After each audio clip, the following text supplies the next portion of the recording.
The blizzard howled through the mountains, tearing through the valley like a beast.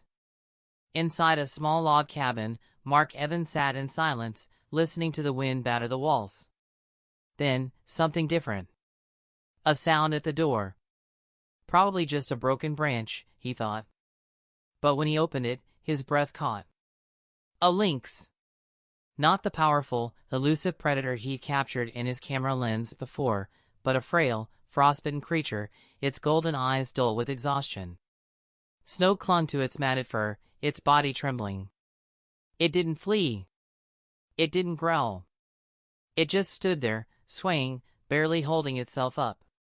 Wild animals never come to humans for help. Mark's heart pounded. A lynx was still a predator. But something in its stare, a silent, desperate plea, held him frozen. Close the door, or take the risk. Either choice could change everything. Mark Evans had spent 2 years in the mountains, far from the world he once knew. His cabin, nestled deep in a snow-laden valley, was a sanctuary of silence. Wildlife photography had been his only connection to life beyond these frozen woods. But tonight, the silence felt heavier than usual. Then, a sound. A dull thump against the door, barely audible over the roaring wind. Mark stiffened. No one should be out here. Grabbing a flashlight, he moved cautiously, peering through the frost-covered window. At first, he saw only white, a world buried in snow. Then, movement. A lynx. But something was wrong. It wasn't the strong, elusive hunter he had captured in photographs before. This one was weak, its fur clumped with ice, ribs jutting against its thin frame. Its golden eyes locked onto his, desperate yet unwavering. A wild lynx shouldn't be here. It shouldn't be waiting. Mark hesitated, instincts warring in his mind. A lynx was still a predator, unpredictable and dangerous. Yet, this one barely stood, swaying in the cold. Close the door, turn away? Or risk everything for a wild creature's silent plea? The choice was his. And it would change everything. Mark hesitated at the threshold, the wind biting his skin. The lynx stood motionless, its frail body quivering, yet it made no attempt to flee. It wasn't fear that held it still, it was exhaustion. He stepped onto the porch, his boots crunching against the ice. The lynx barely reacted, only shifting its weight slightly, pressing a front paw into the snow. Mark's flashlight illuminated the injury, a swollen, raw wound, the edges darkened by frostbite. The sight made his stomach tighten. Wild animals never sought human help. Ever. Instinct screamed at him to back away. A wounded predator was unpredictable, even one this weak. If it panicked, it could lash out. Yet, something in its golden eyes made him pause. There was no aggression, no threat, only trust. A silent plea. "All right," he muttered, mostly to himself. "Let's not make this a mistake." Moving slowly, he reached inside, grabbed a thick wool blanket, and stepped closer. The lynx flinched at first but didn't resist as he draped the fabric over its trembling body. Carefully, he gathered the animal into his arms. It was lighter than expected, too thin for a creature built for survival. Mark carried it inside, shutting the door behind him. The warmth of the cabin wrapped around them, melting the frost clinging to the lynx's fur. He set it down gently by the fire. The lynx collapsed, its breath shallow but steady. Mark stood frozen, heart hammering. A wild lynx was now inside his home. And for the first time in years, he wasn't alone. The lynx flinched as the cabin's warmth enveloped it, its muscles twitching beneath the damp fur. But it didn't move away. It didn't even snarl. It simply collapsed, its thin body sinking into the wooden floor, too weak to resist. Mark crouched a few feet away, watching as the animal's sides rose and fell in uneven breaths. Up close, its condition was worse than he had realized. Frost still clung to its whiskers, and the wound on its paw looked deep, raw, and darkened by exposure. He exhaled, running a hand through his unkempt hair. What now? He had no experience with treating wild animals, and the last thing he wanted was for the lynx to lash out. But doing nothing wasn't an option. Moving carefully, he retrieved a first aid kit from a cabinet. His hands hovered over the supplies, disinfectant, gauze, bandages, but doubt crept in.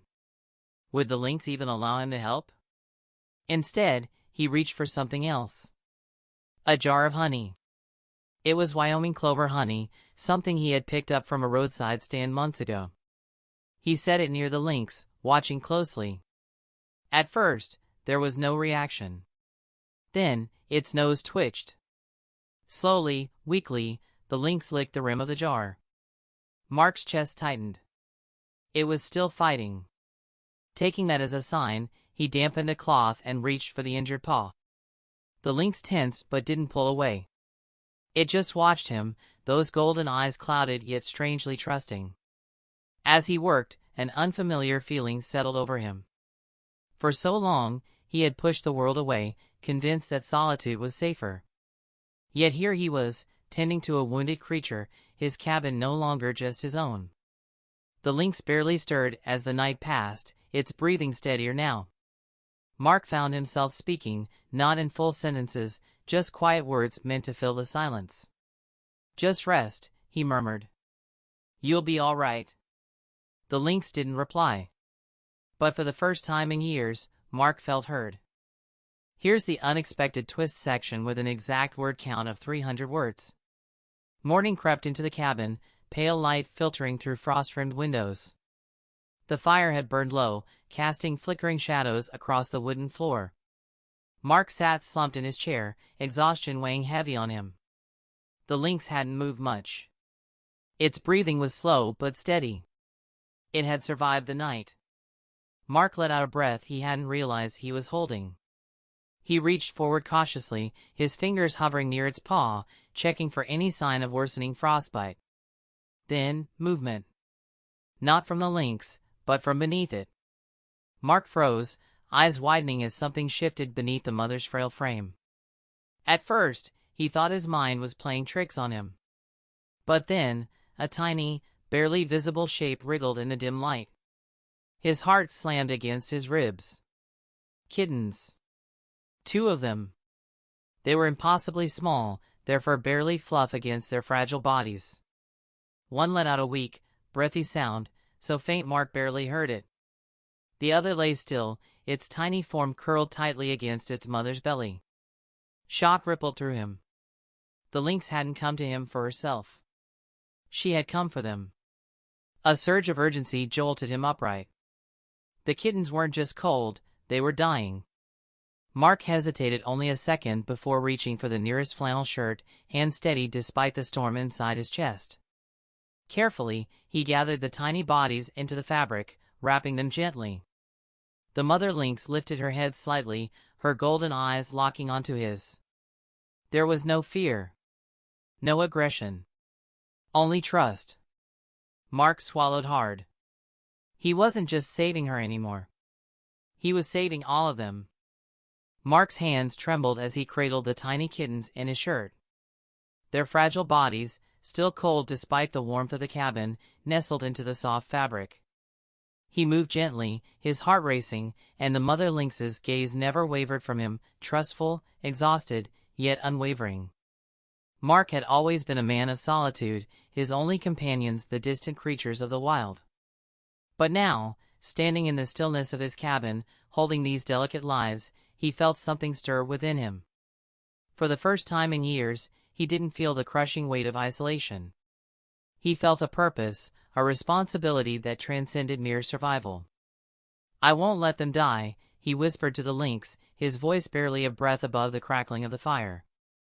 The mother's golden eyes seemed to understand, and she laid her head back down, her body still but serene. With slow movements, Mark transferred the kittens to the warmth of a small bed near the fire. He checked their breathing, weak, but steady. For now, that was enough.